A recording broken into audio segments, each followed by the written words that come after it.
सप्रेम जय महाराष्ट्र. महाराष्ट्रभरातून शिवसेना एक वादळ या माध्यमाला पाहणाऱ्या तुम्हा तमाम प्रेक्षकांना, सर्व शिवसैनिकांना माझा अनिश गाढवेचा मानाचा जय महाराष्ट्र. जर पहिल्यांदाच शिवसेना एक वादळ हे माध्यम आपल्या नजरेस पडत असेल तर तुम्हा तमाम प्रेक्षकांना कळकळीची विनंती, ताबडतोब या माध्यमाला सबस्क्राईब करून पुढे व्हा. महाराष्ट्राच्या कानाकोपऱ्यापर्यंत शिवसेनेच्या ज्वलंत विचारांना पोहोचवणाऱ्या या माध्यमाला तुम्ही सर्वांनी मिळून मोठं करा ही नम्र विनंती करतो. शिवसैनिकांनो, काल माझ्या पाहण्यामध्ये एक इंटरेस्टिंग, एक मजेशीर बातमी आली. ही बातमी ऐकल्यानंतर हसावा की रडावा हाच प्रश्न पडला. खरं तर ह्या असल्या बातम्या, ज्यावेळेस शिंदे गटाविषयी असल्या बातम्या ऐकतो, मला एक साधा प्रश्न पडतो, या शिंदे गटाच्या नेत्यांमध्ये ही असली विधानं, असली वक्तव्य करण्यासाठी एवढा अत्युच्च दर्जाचा आत्मविश्वास नेमका येतो कुठून? अतिउच्च दर्जाचा आत्मविश्वास तो ह्याच माणसांमध्ये असू शकतो. सर्वसामान्य माणसांमध्ये असला अत्युच्च दर्जाचा आत्मविश्वास येऊ शकत नाही. काय माहिती काय खातात नेमकं, आम्हालाही सांगावं. हा अत्युच्च अतिउच्च दर्जाचा आत्मविश्वास म्हणजे उदाहरण सांगतो. काल काय घडलं नेमकं.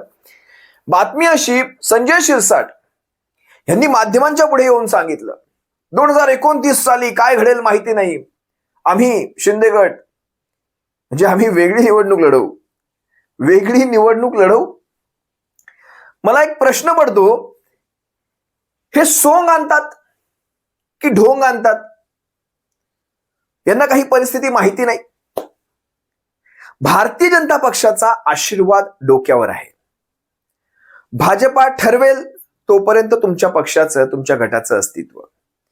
भाजपा ज्या दिवशी नाकारेल त्या दिवशी तुमचा गट विलीन झालेला असेल.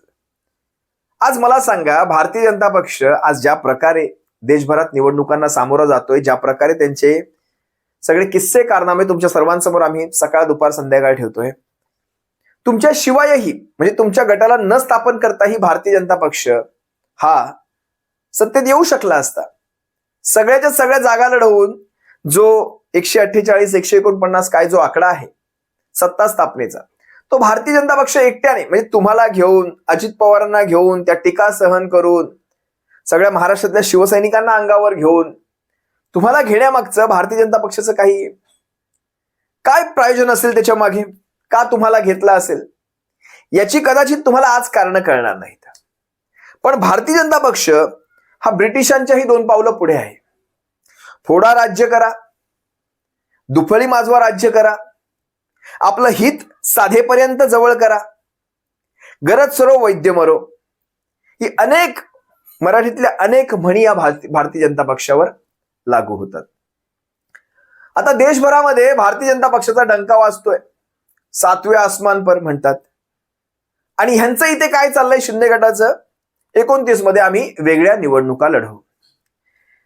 तुम्हाला काही दिवसांपूर्वीचं बच्चू कडूंचं ते स्टेटमेंट, कदाचित आज बच्चू कडूंना त्यांची अवस्था बघा काय झाली त्या बच्चू कडूंची. पण त्यांचं स्टेटमेंट अतिशय इंटरेस्टिंग होतं. ज्या वेळेस विधानसभेचा निकाल लागला, बच्चू कडूंचं एक स्टेटमेंट होतं, भाजपा आणि त्याचे मित्र बगलबच्चे, त्यांनी बगलबच्चे मला वाटतं शब्द वापरला होता काहीतरी, त्यांचे दिवस चांगले आहेत, चमच्यांचे काहीतरी, मला तो शब्द आठवत नाही, मी तुम्हाला व्हिडिओ दाखवेल, मला तो व्हिडिओ ठीकसा आठवत नाही. पण त्यांच्या तोंडी एक शब्द आला होता, भाजपा आणि त्यांचे मित्र, म्हणजे मी चांगल्या भाषेत सांगतो, यांचे सध्या दिवस आहेत.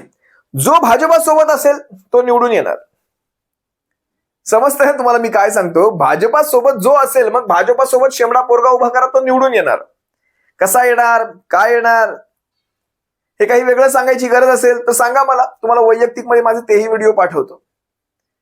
पण भाजपा सोबत जो कोणी उभा तो निवडून येणार, हे बच्चू कडू स्वतः म्हणाले होते. आज ज्यांनी स्वतः शिंदे गटाच्या पुढे लोटांगण घातला, आपला जो उरला सुरला जो होता प्रहार, तो विलीन करून टाकला, एक आमदारकी पत्करली, आणि एका आमदारकीसाठी म्हणजे म्हणतात लोक असं, स्वतःचं दुकान विकून दुसऱ्याच्या दुकानावर कामाला लागले.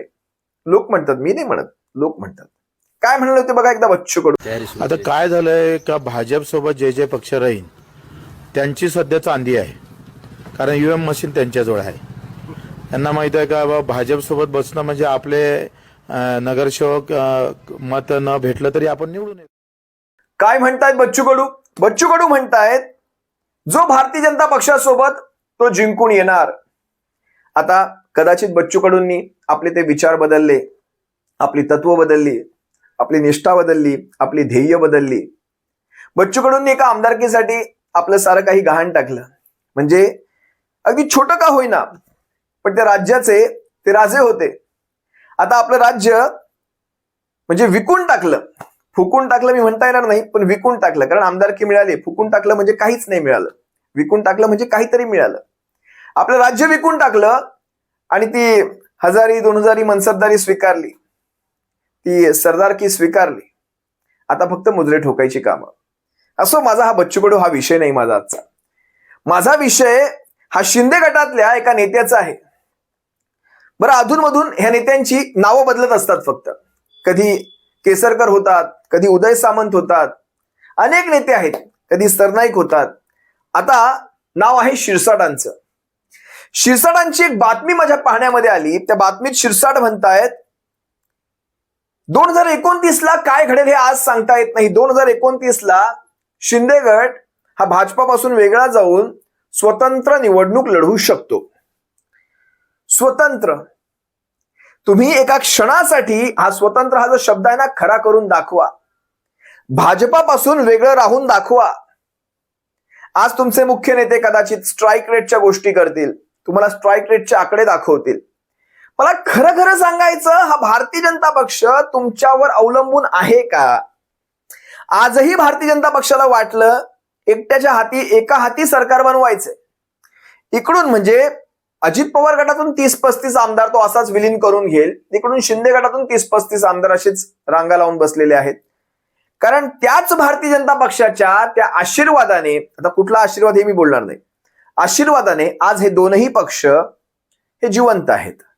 आता तुम्ही विचार करा, जर हा शिंदे गट, हा अजित पवार गट हा वेगळा लढला तर त्याचं काय अस्तित्व आहे? शून्य अस्तित्व.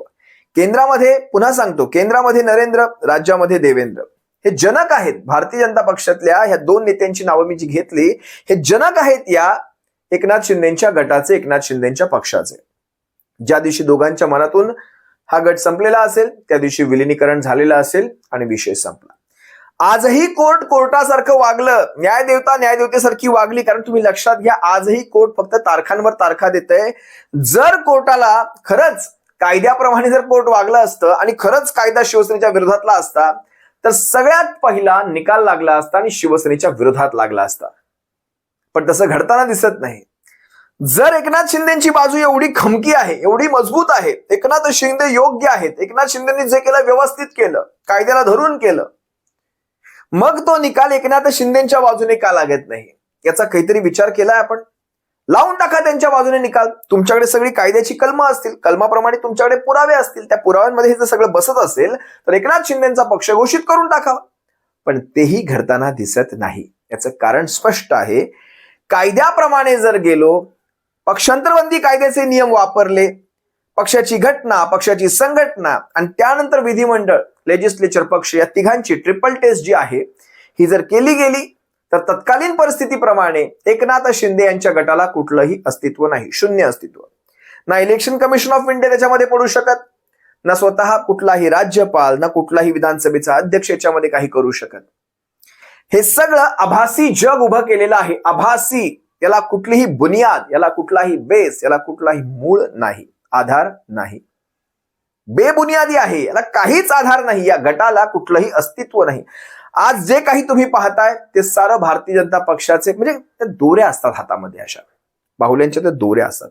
भारतीय जनता पक्ष असे बोटा हलवतो त्याप्रमाणे हे सारं काही खाली हलत असतं.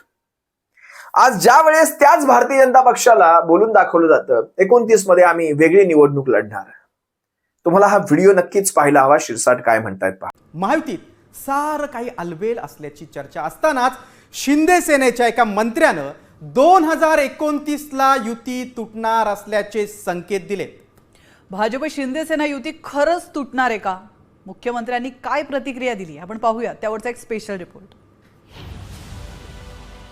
भाजप शिंदे सेना युती तुटणार?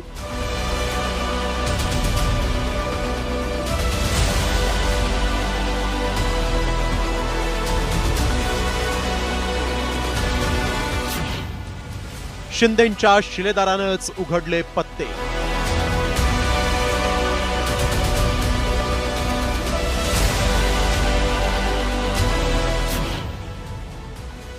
2029ला भाजप शिंदे सेना स्वतंत्र लढणार.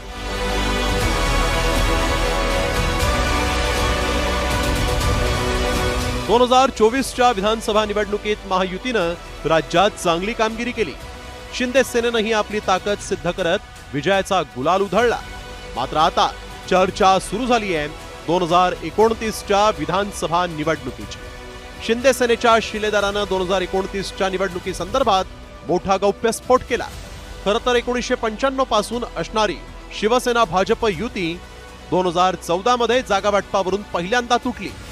त्यानंतर 2019 मध्ये उद्धव ठाकरेंनी काँग्रेसची हात मिळवणी करून वेगळी वाट धरली. मात्र त्यानंतर झालेल्या शिवसेनेतील फुटीनंतर एकनाथ शिंदेंनी पुन्हा भाजपसोबत युती केली.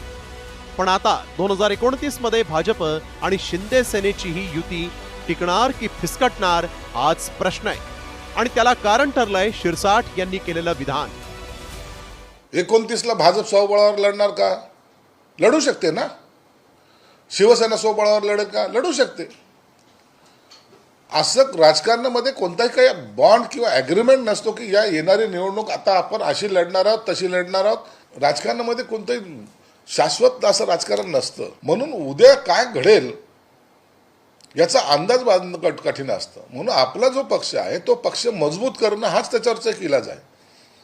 म्हणून आम्ही युती होईल का नाही होईल यावर चर्चा करत नाही.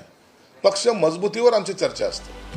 शिरसाटांच्या या विधानानंतर पक्ष वाढवण्याचा अधिकार प्रत्येकाला असतो असं सांगत उदय सामंतांनी महायुतीतील अंतर्गत वादाची धार कमी करण्याचा प्रयत्न केला. मात्र पडद्यामागे शिंदेसेना 2029ची तयारी आत्तापासूनच सुरू करत असल्याचे संकेत मिळत आहेत. ज्या भाजपाच्या जीवावर यांचा पक्ष, यांचा गट, त्यांच्या आशीर्वादावर यांच्या गटाचं अस्तित्व, त्या भाजपाला डोळे वर करून आम्ही वेगळी निवडणूक लढवू शकतो अशा प्रकारच्या गमजा मारणं म्हणजे हास्यास्पद आहे. त्याने जर डोक्यावरून हात काढला तुमचा गट शून्य होऊन जाईल, अस्तित्व शून्य होऊन जाईल. त्याचं तुमच्या गटाचं अस्तित्वच मुळात भाजपापासून आहे आणि भाजपाचं अस्तित्व हे त्या पोपटाचा जीव कशामध्ये आहे माहिती आहे ना तुम्हाला? त्या पेट्यांमध्ये आहे. असो, एक ना एक दिवस या सगळ्याची सुद्धा परतफेड होणार आहे. पण ज्या वेळेस पत्रकारांनी हा प्रश्न, जो व्हिडिओ तुम्ही मगाशी पाहिलात, या व्हिडिओवर पत्रकारांनी प्रश्न देवेंद्र फडणवीसांना विचारला. पत्रकार बिलंदर, ते सोडत नाहीत. इकडचं तिकडे करण्यामध्ये पत्रकार माहिर. पत्रकारांनी प्रश्न विचारला की शिंदे गटाच्या एका मंत्र्याने असं सांगितलंय 2029ला तुम्ही जर वेगळे लढलात. ते म्हणाले, कोणी सांगितलंय? ते म्हणाले, शिंदे गटाच्या एका मंत्र्याने. कोण मंत्री? तर म्हणाले शिरसाट, आणि त्याला दुजोरा दिलाय उदय सामंतांनी. तुमची पद्धतशीर लायकी बघा कशी काढली.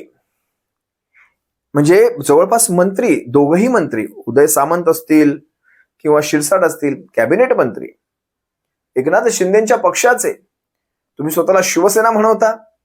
तुमची अवस्था बघा. त्या देवेंद्र फडणवीसांनी एका शब्दात तुमचा कार्यक्रम करून टाकला. कार्यक्रम करून टाकला म्हणण्यापेक्षा जागा दाखवून दिली. एका शब्दात काय म्हणाले देवेंद्र फडणवीस? देवेंद्र फडणवीस म्हणतायत जर एकनाथ शिंदे जर ह्या सगळ्यावर काही म्हणत असतील तर त्यावर मी प्रतिक्रिया देईन. या बाकीच्यांना प्रतिक्रिया द्यायला आमचे स्पोक पर्सन असतील, म्हणजे प्रवक्ते आमचे त्याच्यावर उत्तर देतील. या बाकीच्यांवर बोलण्याविषयी मला तेवढं गरजेचं वाटत नाही. किंबहुना एकनाथ शिंदेच्या गटामध्ये बोलण्याचा अधिकार हा फक्त एकट्या एकनाथ शिंदेकडे आहे. आता तुम्ही मला सांगा, हे आमदार आहेत, आमदाराच्या वर जाऊन हे मंत्री आहेत, कॅबिनेट मंत्री आहेत. तुमची लायकी काय ठेवली बघा. भाजपाने तुम्हाला एका वाक्यामध्ये तुमचा विषय संपवला आणि वरती तोंड करून भाजपा हे म्हणतंय की ह्या सगळ्यांना मी उत्तर देणार नाही. एकनाथ शिंदेच्या गटामध्ये बोलण्याचा अधिकार हा फक्त एकनाथ शिंदेकडे आहे, हा इतर कुणाकडेही नाही. अधिकार नाही. अधिकार हा शब्द वापरला, पहा हा व्हिडिओ. पुढच्या निवडणुका भाजप शिवसेना वेगळा लढेल असं शिवसेनेचे 2 मंत्री म्हटलेले आहे. लोकांमध्ये संभ्रम वाटतो की यांच्यात आलबेल आहे की नाही म्हणून. कोण मंत्री म्हणाला सर? शिरसाट आणि उदय सामंतांनी त्याला दुजोरा दिला. मला असं वाटतं की शिवसेनेमध्ये बोलण्याचा अधिकार हा केवळ एकनाथ शिंदेजींना आहे, एकनाथ शिंदेजींनी जर काही एखादं स्टेटमेंट त्या ठिकाणी दिलं तर मला तुम्ही त्याच्यावर विचारलं पाहिजे. याच्या संदर्भात तुम्हाला विचारायचं स्पोक्सपर्सनला विचारलं पाहिजे. हा व्हिडिओ पाहिल्यानंतर तरी यांना थोडी तरी वाटायला हवी की आपल्याला साधा बोलायचा सुद्धा अधिकार नाही. बरं, भाजपाविषयी नाही म्हणतात तुम्ही तुमच्या पक्षाविषयी म्हणतात, तुमच्या गटाविषयी म्हणत आहात. तुम्ही तुमच्या गटाविषयी बोलू शकत नाही.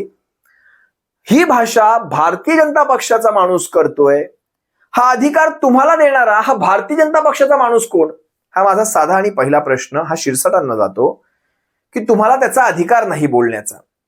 तुमच्या पक्षाविषयी तुमच्या गटाविषयी जर काही म्हणायचंय तर तो अधिकार तो तुमचा आहे, तुमच्या नेत्याचा आहे. पण भारतीय जनता पक्षाचा एखादा माणूस तुमच्या अधिकारांना ठरवतोय याचा अर्थ समजून घ्या. भर मीडियासमोर तुमचे अधिकार ते ठरवतायत. कुणी बोलायचं? एकनाथ शिंदेंनी बोलायचं की तुम्ही बोलायचं की उदय सामंतांनी बोलायचं? याच्यातच सारं काही आलं. आता ह्यावर मी वेगळं अजून काय म्हणण्याची गरज आहे का? पद्धतशीर तुम्हाला तुमची ही परिस्थिती तुमची कधी शिवसेनेमध्ये होती का? मला सांगायचं संजय शिरसाट साहेब, तुम्ही असं छातीवर हात ठेवून सांगायचं आहे शिवसेनेमध्ये तुम्हाला हे अशा प्रकारचं बोलणं कधी ऐकावं लागत होतं का तिसऱ्या नेत्याकडनं? आणि शिवसेनेत जर असता तर आज देवेंद्र फडणवीसांची ही हिंमत झाली असती का तुमच्याविषयी बोलायची, शिवसैनिकाविषयी? कारण शेवटी तुम्ही शिवसेनेची माणसं, बाळासाहेबांची माणसं. तुम्ही काय काय काय कुठे काय कमी पडलं तुम्हाला? जाऊ दे, त्या विषयांमध्ये मी जात नाही. आता आपण त्या सगळ्यांपासून खूप दूर आलो. पण वाईट वाटतं कधीतरी ज्यावेळेस ही असली त्रयस्थ माणसं तुमच्याविषयी देखील बोलून जातात, असं अधिकार नाही वगैरे. वाईट वाटतं कुठेतरी शिरसाट साहेब, वाईट वाटतं. असं शिवसैनिकांची ही काय अवस्था करून ठेवली त्या भाजपाने. ज्या दिवशी भाजपाच्या मनात येणार तुमचे कडीपत्ते असे बाजूला काढून ठेवले जाणार. स्वाद झालेला आहे आमटीमध्ये, डाळीमध्ये स्वाद घेऊन झालेला आहे. कडीपत्ते असे उचलायचे आणि फेकून द्यायचे. वापरा, सोडून द्या, तोडा फोडा, राज्य करा, ही भारतीय जनता पक्षाची नीती आहे. असं तुम्हाला आणखी भरपूर काही बघायचंय. आम्ही आमचा संघर्षाचा मार्ग निवडलेला आहे. आमचा संघर्ष चालू राहील. आज आमच्याकडे 20 आमदार असतील, भविष्यात आमच्याकडे ते 20चे 40, 40चे 80 होतील. पण एकनाथ शिंदे आणि त्यांच्या गटाचं शेवटपर्यंत अस्तित्व हे भारतीय जनता पक्षावर अवलंबून असेल. पाहूयात नेमकं कोर्टामध्ये काय घडतंय, कोर्टाच्या केसेसचं काय होते, त्यावर एक सविस्तर व्हिडिओ करेल. तुर्तास तुम्हा सर्वांची रजा घेतो. सप्रेम जय महाराष्ट्र. काळजी घ्या. जय महाराष्ट्र.